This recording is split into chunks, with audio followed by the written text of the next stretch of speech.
Hi hi guys. Guys, welcome back to our channel. तो बहुत लोगों को जब नई सिटी या कंट्री मूव होने वाले होते हैं तो एक बड़ा क्वेश्चन होता है कि जो सैलरी मिल रही है क्या उसमें अपने खर्चे निकलेंगे या करेक्ट। फिर उसमें कुछ सेविंग होंगे या नहीं। तो जब हम यूएस आए थे तब हमारे भी यही सेम क्वेश्चंस थे।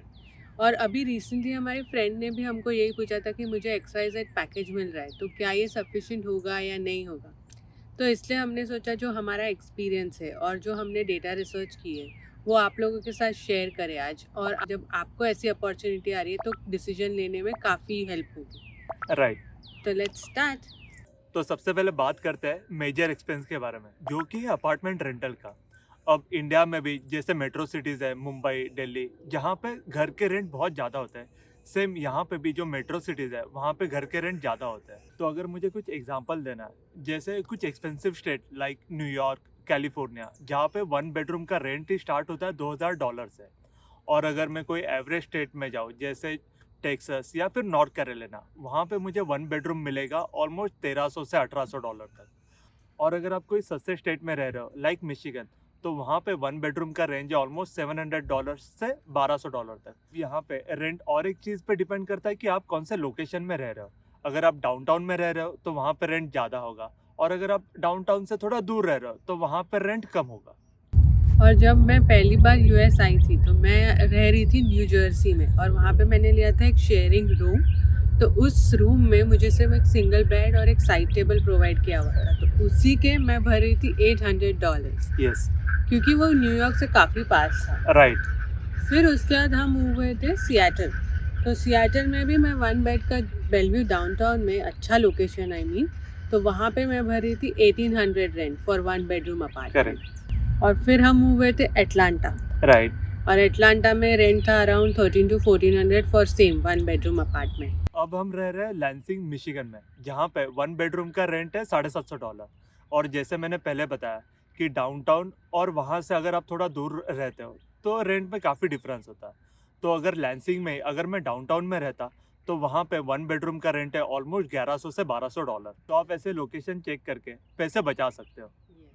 और आपने देखा ही होगा कि जो हमारा एक्सपीरियंस रहा है, हमने सबसे एक्सपेंसिव स्टेट से लेके सबसे चीप स्टेट तक सब राइट। सारा एक्सपीरियंस किया हुआ है। करेक्ट। तो अब घर से ही जुड़े हुए जो छोटे मोटे खर्चे उनके ऊपर बात करते हैं। तो पहला है यूटिलिटी बिल।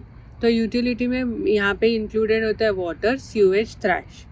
तो ये भी जो चार्ज है अगेन वो कम्युनिटी पे वेरी करता है, कभी कभी यूसेज बेस्ड होता है या कभी कभी फिक्स्ड होता है। करेक्ट। और प्लस जैसे एक्सपेंसिव स्टेट्स योगेश बता रहा है उनमें वो चार्ज अगेन ज़्यादा होता है, जैसे रेंज होगी $150 से $200, न्यूयॉर्क या कैलिफोर्निया आप कंसिडर करें। और सिमिलरली जो सस्ते स्टेट्स हैं जहाँ अभी हम रह रहे हैं वहाँ पे रेंज है $75 से $125 की।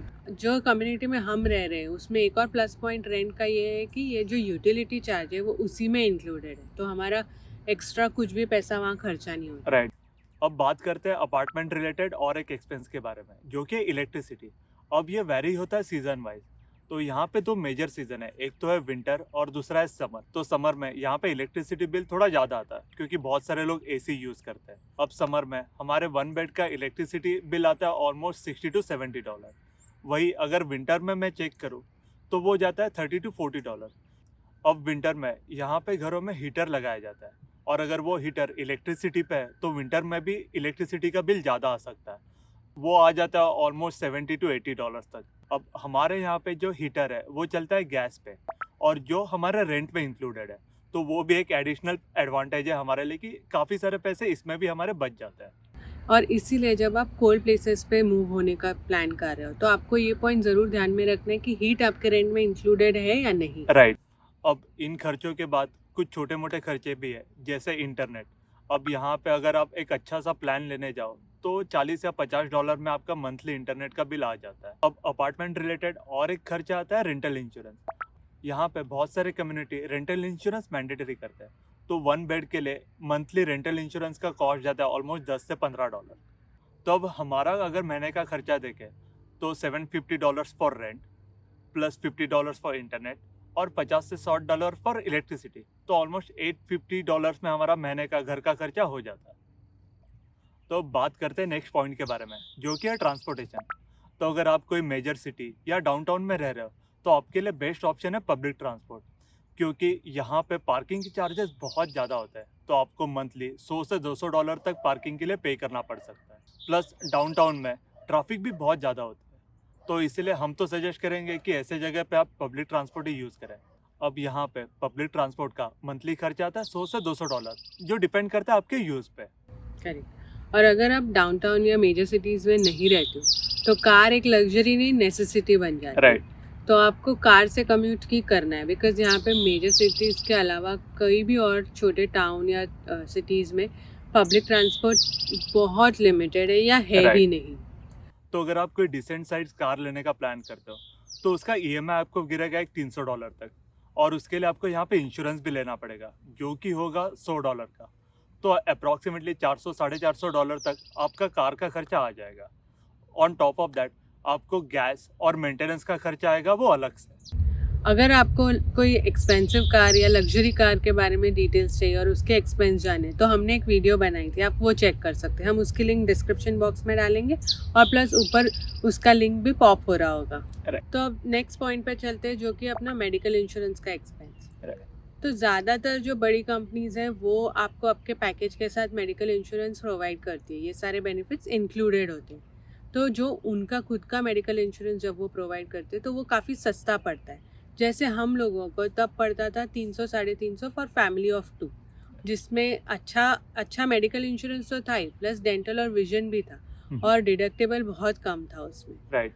और ऐसा ही प्लान अगर आप बाहर से लेने जाओगे तो आपको अप्रॉक्सीमेटली $1000 तो डालने ही पड़ेंगे, और Right. उसमें आपको डेंटल विजन भी नहीं मिलेगा, वो आपको एक्सप्लिसिटली लेना होगा, उसके अलग चार्जेस होंगे। राइट। तो हम लोग हमेशा रेकमेंड करेंगे कि अगर आप यहाँ आ रहे हो तो आप अपने एम्प्लॉयर से ज़रूर ये पॉइंट चेक कीजिए कि आपके पैकेज में क्या क्या बेनिफिट्स इंक्लूडेड, मेडिकल इंश्योरेंस है या नहीं, उसमें डेंटल विजन और बाकी काफ़ी सारे पॉइंट्स वो ज़रूर चेक कीजिएगा। और यहाँ पे मेडिकल इंश्योरेंस मैंडेटरी है, क्योंकि यहाँ पे मेडिकल का कॉस्ट बहुत ही ज़्यादा है। फॉर एग्जांपल यहाँ पे एक रूट कनाल के लिए $3,500 से $4,000 लगते हैं, जो कि होता है 2.5 से 3 लाख रुपया, और वही सेम चीज़ इंडिया में 15 से 20,000 रुपये में हो जाता है। तो आप समझ ही सकते हो कि यहाँ पे मेडिकल का खर्चा कितना ज़्यादा है, और उसके लिए आपको एक अच्छा मेडिकल इंश्योरेंस होना ज़रूरी है। और अगर आप यहाँ पे एज ए स्टूडेंट आ रहे हो तो आपको आपकी यूनिवर्सिटी से मेडिकल इंश्योरेंस मिल जाता है, जिसका साल का कॉस्ट होता है $1,500 से $2,000 तक। अब बात करते हैं नेक्स्ट खर्चे के बारे में, जो कि है खाना और ग्रोसरी। हम दोनों का तो मंथली ग्रोसरी बिल होता है $250 से $300 तक, और अगर आपको ग्रोसरी के एग्जैक्ट प्राइस चाहिए तो उसके ऊपर हमने 2-3 वीडियो ऑलरेडी बना चुके हैं, और उसके लिंक भी हमने डिस्क्रिप्शन में दी हुई है, तो आप उसको रेफर कर सकते हैं। तो अब ये जो ग्रॉसरी का खर्चा है वो ऑफकोर्स आपकी ईटिंग हैबिट और लाइफस्टाइल पे वेरी करेगा। अब हम लोग रेस्टोरेंट में जाके खाना भी काफ़ी पसंद करते हैं, तो हम लोग जैसे महीने में 2-3 वीकेंड्स बाहर खाते थे, लेकिन अभी ये पैंडेमिक के सिचुएशन में वो सब खर्चे बंद हो गए हैं। काफ़ी सेविंग हो रही है। Yes. फिर भी हम कभी कभार ऑर्डर कर लेते हैं। राइट। और इसका हमारा मंथली खर्चा होता था $100 से $150 तक। तो अगर हम देखें पूरे महीने का हमारा ग्रॉसरी और खाने का खर्चा अप्रॉक्सीमेटली होगा $350 से $400। अब बात करते हैं उस खर्चे के बारे में जो कि आपके सैलरी का बहुत बड़ा पोर्शन ले लेता है, टैक्स। क्योंकि आपको यहाँ पे 35 to 40% तक का भी टैक्स भरना पड़ता है, और वो डिपेंड करता है कुछ चीज़ों पे। जैसा पहला पॉइंट है कि आप कौन से टैक्स स्लैब में आते हो। जैसे इंडिया में भी अलग अलग टैक्स स्लैब है, तो सेम यहाँ पे भी अलग अलग टैक्स स्लैब है, और वो हिसाब से आपका टैक्स कैलकुलेट होता है। सेकेंड पॉइंट है कि आप सिंगल फाइल कर रहे हो या जॉइंट फाइल कर रहे हो, तो उसके ऊपर भी आपका टैक्स वैरी होता है। और तीसरा पॉइंट है कि आप कौन से स्टेट में रह रहे हो, क्योंकि यहाँ पे आपको 2 टाइप के टैक्स भरने पड़ते हैं। एक तो है फेडरल टैक्स और दूसरा है स्टेट टैक्स। कोई स्टेट में तो स्टेट टैक्स होता भी नहीं है, या फिर वो थोड़ा कम होता है, उस हिसाब से आपका टोटल टैक्स भी वैरी होता है। फॉर एग्जाम्पल अगर मैं मिशिगन में 100K कमा रहा हूँ, तो यहाँ पे फेडरल और स्टेट टैक्स मिला के मुझे ऑलमोस्ट 22% टैक्स पे करना पड़ता है, जो कि होता है $22,000 फॉर ए ईयर। और अगर यही सेम अमाउंट मैं सियाटल में कमाता हूँ, तो वहाँ पे स्टेट टैक्स बिल्कुल भी नहीं है, तो वहाँ पे मुझे सिर्फ फेडरल टैक्स भरना पड़ता है, जो कि है 16%। तो वहाँ पे मुझे 100K पे सिर्फ 16,000 टैक्स ही पे करना पड़ता है, तो ऑलमोस्ट मैं $6,000 पर ईयर बचा सकता हूँ। तो आप जब भी कोई नया जॉब देख रहे हो तो ये ज़रूर चेक कर लेना कि वो स्टेट में स्टेट टैक्स कितना है या है ही नहीं। और जो टैक्स है वो आपकी सैलरी पे तो लग ही रहा है, प्लस आप उस स्टेट में जो भी चीजें खरीद रहे हो उस पे भी आपको स्टेट टैक्स लगेगा, तो Right. वो भी वेरी होगा स्टेट बाय स्टेट, तो you Correct. Can check that to.